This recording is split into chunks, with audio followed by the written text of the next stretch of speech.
हर सिद्धि एक दिशा शून्य से सृजन की ओर में आप सभी का स्वागत है। केंद्रीय विद्यालय एडमिशन में सर्विस कैटेगरी के बारे में हम आज जानेंगे। केंद्रीय विद्यालय जो स्कूल्स होती है वो 4 विभागों में आवंटित होती है, जिसमें सिविल स्कूल्स होती है, डिफेंस स्कूल्स होती है, आईएचएल स्कूल्स होती है और प्रोजेक्ट स्कूल्स होती है। इसमें से सिविल स्कूल्स और डिफेंस स्कूल्स जो होती है उसमें जो कैटेगरी होती है 1 to 5 वो दोनों में सेम होती है, जबकि आईएचएल और जो प्रोजेक्ट स्कूल्स होती है उसमें एक कैटेगरी ऐड हो जाती है। मतलब इसमें 6 कैटेगरी होती है। जो पहली कैटेगरी होती है वो ये स्कूल जिस आईएचएल और जिस प्रोजेक्ट्स के द्वारा चलती है उनके लिए होती है। तो आज हम देखते हैं सर्विस कैटेगरी के बारे में, जिसमें सबसे पहले देखेंगे हम सिविल स्कूल्स के बारे में। यहाँ पर कुल 5 कैटेगरी होती है, जिसमें से पहली जो कैटेगरी होती है, पहली और दूसरी कैटेगरी वो सेंट्रल गवर्नमेंट के एम्प्लॉय के बच्चों के लिए होती है। सेंट्रल गवर्नमेंट एम्प्लॉय के बच्चों के लिए जो पहली और दूसरी कैटेगरी होती है, वैसे तीसरी और चौथी कैटेगरी जो होती है वो राज्य सरकार के कर्मचारियों के लिए होती है। पहली जो कैटेगरी है वो केंद्रीय कर्मचारियों के लिए, उसमें भी जो पूर्ण रूप से सरकारी हो, पूर्ण रूप से केंद्र सरकार के हस्तक हो, ऐसे जो कर्मचारी हैं उनके लिए पहली कैटेगरी होती है। जैसे अपने सैनिक होते हैं, वैसे रिटायर्ड जो एक्स आर्मी होते हैं उनके लिए भी कैटेगरी 1 ही होती है। Children of transferable and non transferable central government employees and children of ex serviceman. This will also include children of foreign national official who come on deputation or transfer to India on invitation by Government of India। मतलब ऐसे कर्मचारी जिनको भारत में आमंत्रित किया गया है उनके बच्चे भी ये कैटेगरी 1 में समाविष्ट होंगे। ट्रांसफरेबल हो या नॉन ट्रांसफरेबल, दोनों जॉब के लिए ये कैटेगरी 1 होगी। कैटेगरी 2 जो है वो भी सेंट्रल गवर्नमेंट एम्प्लॉय के लिए होती है, लेकिन ऐसे सेंट्रल गवर्नमेंट एम्प्लॉय जो ऑटोनोमस बॉडी में सर्विस करते हो या फिर पब्लिक सेक्टर अंडरटेकिंग में हो या फिर आईएचएल मतलब इंस्टीट्यूट ऑफ हायर लर्निंग जो होती है उसके अगर एम्प्लॉय है और उनके बच्चे अगर फॉर्म अप्लाई कर रहे हैं एडमिशन के लिए तो वो कैटेगरी 2 चूज़ करेंगे। वैसे ही कैटेगरी जो 3 है वो कैटेगरी 3 स्टेट गवर्नमेंट के लिए आएगा, लेकिन जो प्योर गवर्नमेंट एम्प्लॉई है उनके जो बच्चे हैं वो चाहे ट्रांसफरेबल जॉब हो या नॉन ट्रांसफरेबल हो, स्टेट गवर्नमेंट के एम्प्लॉय होने चाहिए। तो वो थर्ड कैटेगरी में आ जाएंगे, children of transferable and non transferable state government employ.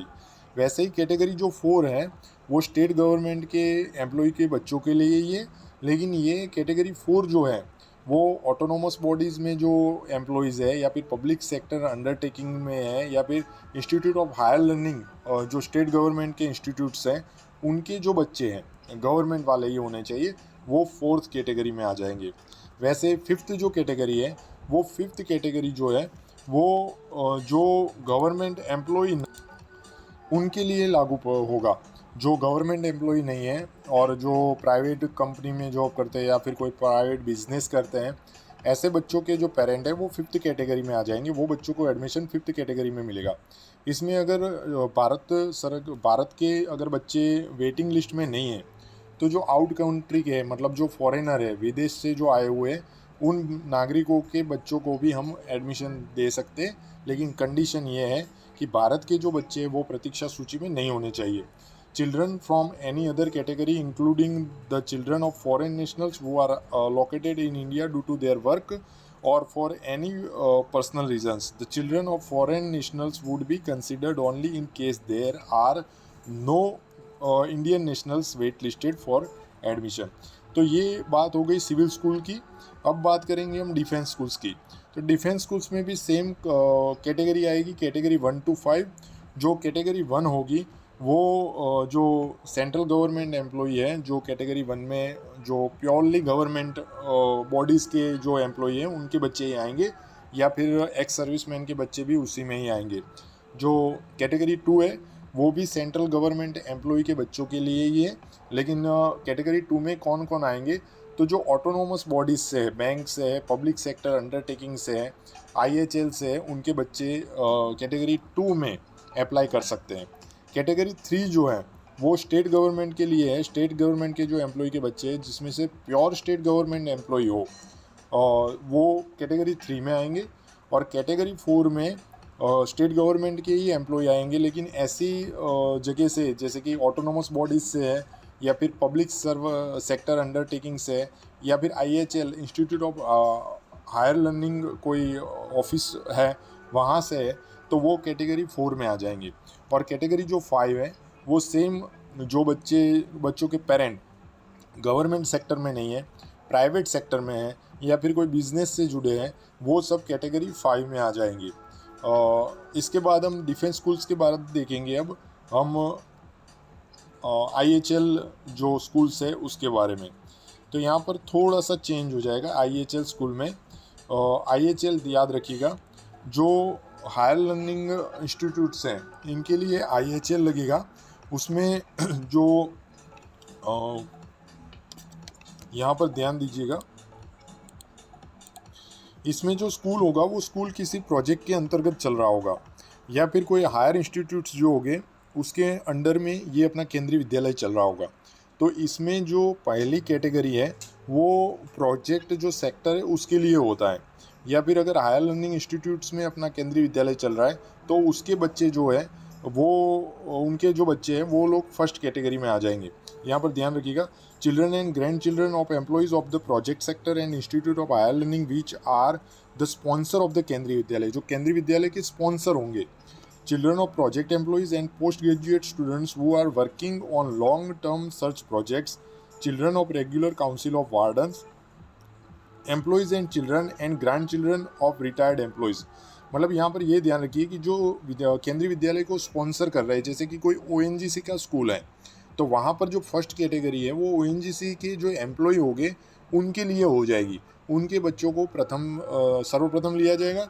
उनके ग्रैंड पेरेंट भी अगर वहाँ पर जॉब कर चुके हैं तो ऐसे ग्रैंड पेरेंट वाले बच्चों को भी कैटेगरी 1 के अंडर में ही एडमिशन मिलेगा। इसमें सर्विंग मतलब जिनकी जॉब चालू है, ऐसे पेरेंट ग्रैंड पेरेंट्स या फिर रिटायर्ड होंगे तो उनके बच्चों को भी लेना पड़ेगा। या फिर जो पेरेंट यहाँ पर कोई रिसर्च कर रहे हैं, जैसे कि doctoral, post doctoral, PhD कर रहे हो, या कोई ऐसे पार्ट कर रहे हो, वहाँ पर स्टडी कर रहे हो, तो उनके जो बच्चे हैं उनको भी लिए जाएंगे। फिर serving council of warden employees, retired parent वो वेर परमानेंट एम्प्लॉयज़, यहाँ के जो ये जो सेक्टर अपने जो स्पॉन्सर कर रहा है केंद्रीय विद्यालय, वहाँ के जो रिटायर्ड पेरेंट है अगर वो परमानेंट थे तो पेरेंट हो या ग्रैंड पेरेंट हो उनके बच्चों को फर्स्ट कैटेगरी के अंडर में लिया जाएगा। फिर जो सेकंड कैटेगरी है वो जो अपने डिफेंस और जो सिविल स्कूल्स थे उनके जैसे ही है। सेकंड कैटेगरी, वहाँ पर पहली कैटेगरी में केंद्रीय विद्यालय के कर्मचारी आते थे, यहाँ पर सेकंड कैटेगरी में हो जाएंगे केंद्रीय विद्यालय के कर्मचारी जो pure government central government office है उनके एम्प्लॉयज़। उसके बाद जो थर्ड कैटेगरी है वो थर्ड कैटेगरी जो अपनी हो जाएगी वो सेंट्रल गवर्नमेंट एम्प्लॉय की ही होगी, लेकिन वो ऐसे स्कूल्स होंगे जैसे कि कोई ऑटोनोमस बॉडीज़ है या फिर पब्लिक सेक्टर अंडरटेकिंग कोई ऑफिसेज हैं, हायर लर्निंग इंस्टीट्यूट्स है, तो उनके बच्चे थर्ड कैटेगरी में चले जाएंगे। उसके बाद फोर्थ कैटेगरी में जो स्टेट के एम्प्लॉय होंगे, जो प्योर गवर्नमेंट एम्प्लॉय स्टेट के हैं, वो फोर्थ कैटेगरी में आ जाएंगे। फिफ्थ कैटेगरी में भी स्टेट गवर्नमेंट के एम्प्लॉय आ जाएंगे, लेकिन वो ऑटोनोमस बॉडीज़ के होंगे, या फिर कोई पब्लिक सेक्टर अंडरटेकिंग्स के जो इंस्टीट्यूट्स है ऑफिस हैं उनके एम्प्लॉय हो, या फिर institute of higher learning of the state government. जो सिक्स्थ कैटेगरी है वो सिक्स्थ कैटेगरी ऐसे पेरेंट के लिए, ऐसे बच्चों के लिए होगी जिनके पेरेंट ना ही गवर्नमेंट में है, या फिर कोई प्राइवेट कंपनी में एम्प्लॉय है, या फिर कोई प्राइवेट बिजनेस से जुड़े हुए हैं, या फिर कोई बाहर से फॉरेनर आए हुए हैं, लेकिन फॉरेनर का तभी लगेगा जब अपने बच्चे यहाँ पर अवेलेबल नहीं है तब।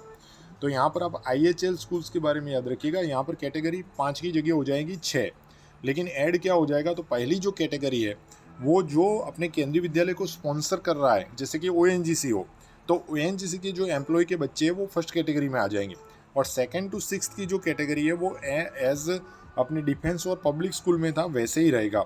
मतलब सेकंड कैटेगरी में अपने सेकंड और थर्ड कैटेगरी में सेंट्रल गवर्नमेंट के एम्प्लॉय आएंगे, जिसमें सेकंड में प्योर गवर्नमेंट एम्प्लॉय है वो, और थर्ड में ऑटोनोमस हो या पब्लिक सेक्टर वाले हो तो वो थर्ड में आ जाएंगे।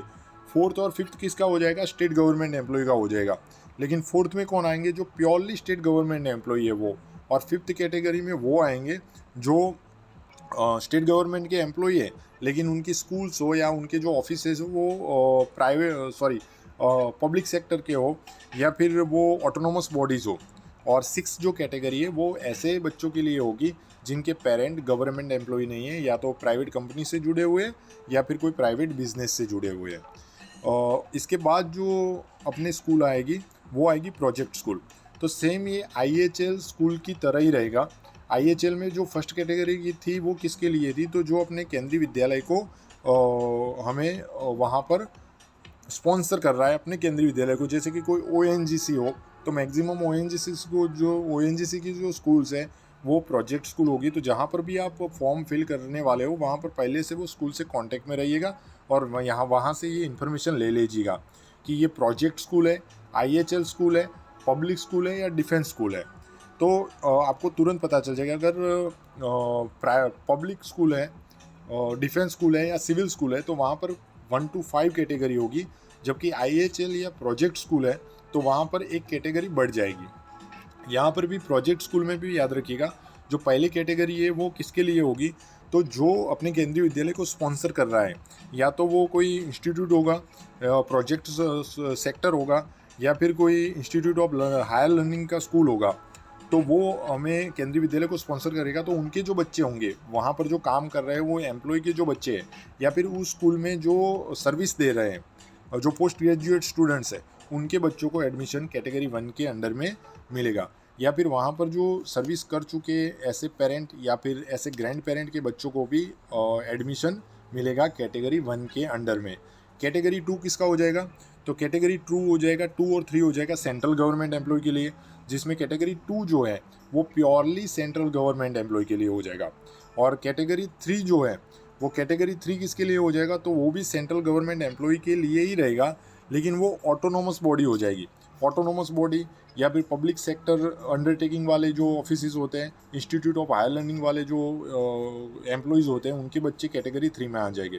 वैसे कैटेगरी 4 और कैटेगरी 5 किसके लिए होगी, तो कैटेगरी 4 जो है वो स्टेट गवर्नमेंट के एम्प्लॉय के लिए होगी, लेकिन वो कैटेगरी 4 जो है वो स्टेट के प्योर गवर्नमेंट के एम्प्लॉय के लिए। और कैटेगरी 5 जो है वो स्टेट के गवर्नमेंट एम्प्लॉय के लिए ही होगी, लेकिन वो ऑटोनोमस बॉडी या पब्लिक सेक्टर वाले होंगे।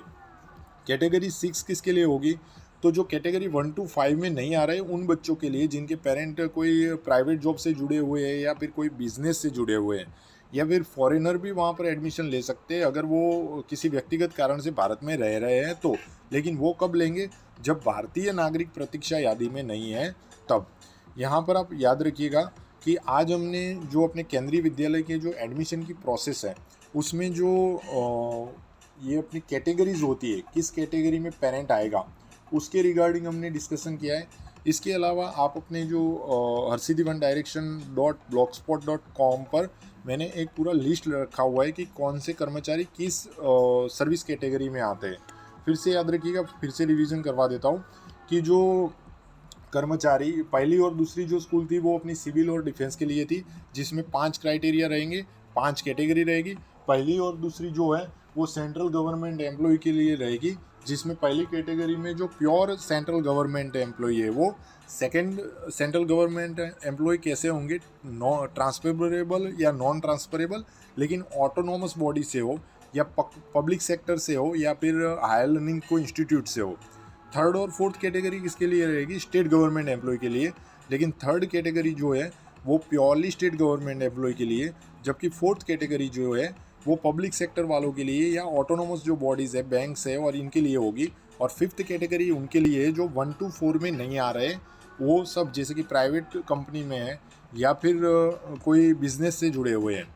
इसमें जो फॉरेनर है वो भी पार्ट ले सकते हैं अगर कोई वो किसी कारण से भारत में रुके हुए हैं तब, और वो भी तब होगा जब भारत के कोई वहाँ पर वेट लिस्टेड नहीं है तब।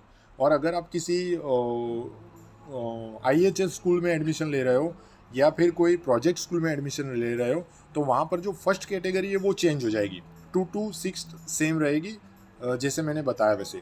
आज का वीडियो देखने के लिए आप सभी का बहुत बहुत धन्यवाद। और अगर आपको आप कहाँ जॉब कर रहे हो वो किस कैटेगरी में आता है उसकी इन्फॉर्मेशन अगर आपको चाहिए तो डिस्क्रिप्शन बॉक्स में मैंने एक लिंक रखा हुआ है अपने ब्लॉग स्पॉट का, वहाँ पर जाके आप अपने जो अपनी ऑफिस है उसको सर्च करके आप अपनी कैटेगरी फाइंड कर सकते हो। आज का वीडियो देखने के लिए आप सभी का बहुत बहुत धन्यवाद।